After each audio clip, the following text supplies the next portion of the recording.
بڑے کھلے لفظوں میں الہاد،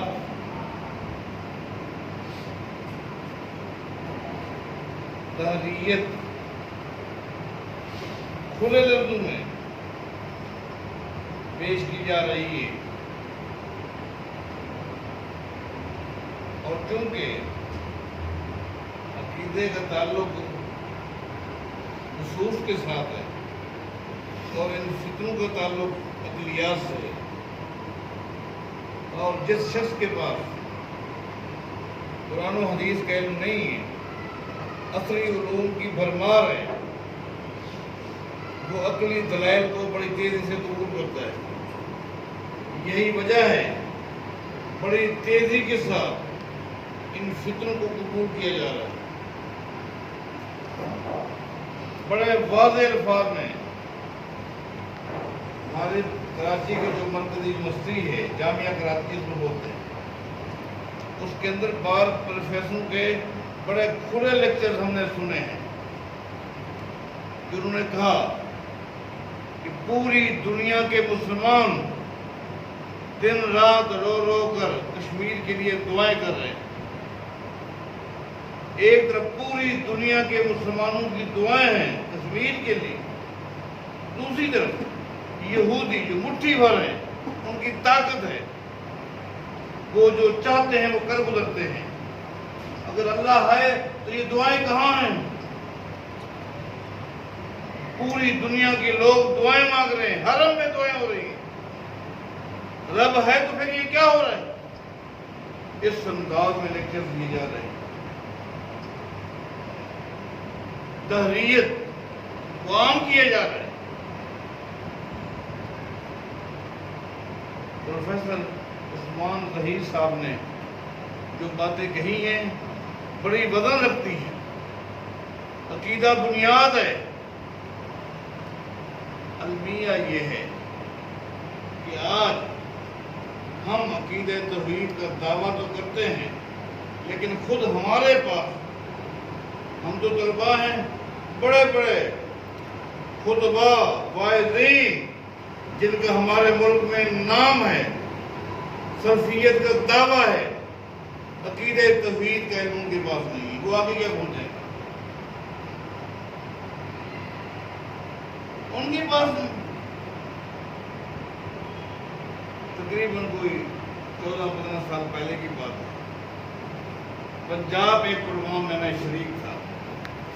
ایک بہت بڑے خطیب نامور جب اسٹیج پہ آتے ہیں تو ہم جیسے طلباء کی طرف تو کسی کی نگاہ نہیں جاتی،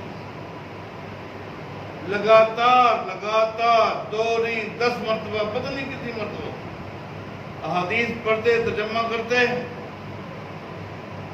قسم ہے اس ذات کی جس کے قبضہ قدرت میں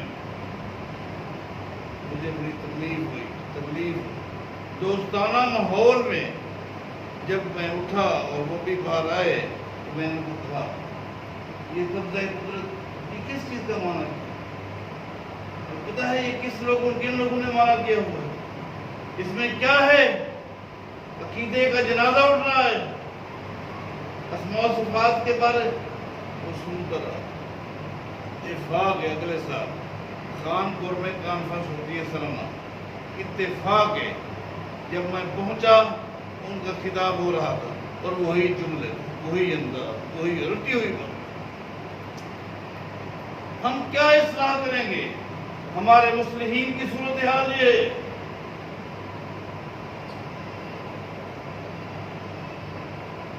الہاد کھلے لفظوں میں ملحد کیا جا رہا ہے، یہ بہت بڑا فتنہ ہے۔ شیخ جی جو آپ نے باتیں بتائی ہیں بڑی اہم ہیں، لیکن وہ بات کی باتیں، پہلی اور مرکزی باتیں جو پروفیسر عثمان ظہیر صاحب نے بتائی ہیں عقائد کی ہیں۔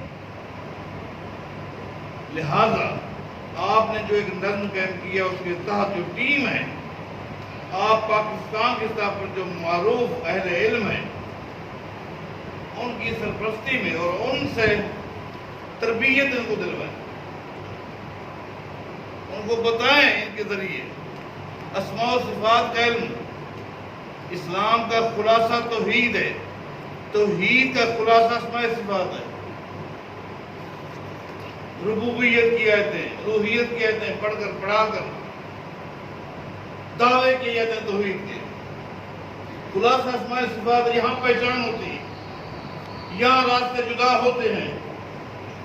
لہذا اس ٹیم کو سب سے پہلے عقائد کی تعلیم شیوخ کے ذریعے دلوائیں، اور ان کے ذریعے غیر محسوس طریقے سے اگر وہ الہاد پھیلا رہے ہیں عقلیات کے ذریعے، اور تو کچھ بھی نہیں، آپ یہ کوشش کریں تاکہ لوگوں کی اصلاح ہو، عقائد درست، عقیدے کی اصلاح بنیاد ہے۔ عقیدہ توحید کو کس طرح پھیلانا ہے، کس طرح پیش کرنا ہے، باقی آپ کا اقدام بڑا مبارک ہے۔ میں دعا کروں گا اللہ آپ کو کامیاب کرے، اور انشاءاللہ آپ کامیاب ہیں، جس مقصد کے لیے نکلے ہیں وہ مبارک کام ہے۔ اللہ خیر کام آپ سے لیتا رہے، اللہ کی رحمت نازل ہوں۔ میں اجازت چاہوں گا، کیونکہ عشاء کے بعد ایک جگہ پر تربیت برائے حق کی نشست ہے، شیخ کا حکم تھا، حاضری ضروری تھی میرے لیے، اس لیے حاضر ہو گئی، تو بے ادبی نہ سمجھنا، میں جا رہا ہوں، انشاءاللہ ان سے رہے گی۔